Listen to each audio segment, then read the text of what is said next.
പ്രേ 2. ഇപ്പൊ ഞാൻ പ്രേ എന്ന് പറഞ്ഞാല് എര, ഇതിന്റെ തന്നെ ഒരു സീരീസ് ആണ് പ്ലാൻ ചെയ്തിരിക്കുന്നത്. അപ്പൊ ഇതിനകത്ത് ഞാൻ പറയുന്നത് US ഒരു ഡോക്ടറുടെ കാര്യമാണ്. അദ്ദേഹത്തിന് ഒരു 55 വയസ്സ് പ്രായമുണ്ട്.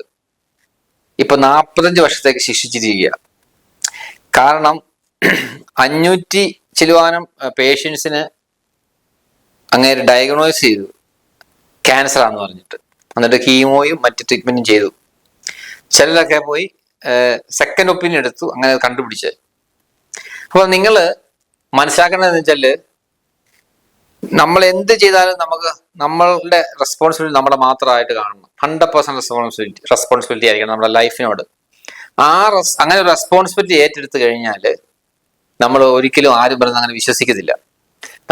നമ്മൾ സെക്കൻഡോ തേർഡോ ഒപ്പീനിയൻ എടുക്കും. അതിനൊരു വീഡിയോ ഞാൻ കണ്ടത്, അതിനകത്ത് പലരും കരഞ്ഞോണ്ടാണ് നിൽക്കുന്നത്, ഈ ഇരയായിരിക്കുന്നവര്. കാരണം ചിലർക്ക് കുറെ നാളുകൾ ട്രീറ്റ്മെന്റ് പോയി. അപ്പം 17 മില്യൺ ആണ് അങ്ങനെ ഉണ്ടാക്കിയത്. അപ്പം ഈ രീതിയിൽ പൈസ ഉണ്ടാക്കുന്നവർ എല്ലായിടത്തും ഉണ്ട്.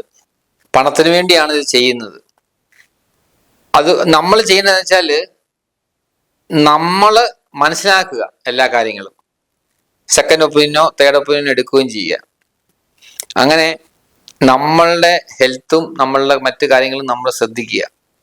ഒരു ഇരയാകാതിരിക്കാൻ വേണ്ടിയുള്ള എല്ലാ കാര്യങ്ങളും നമ്മൾ ചെയ്യണം.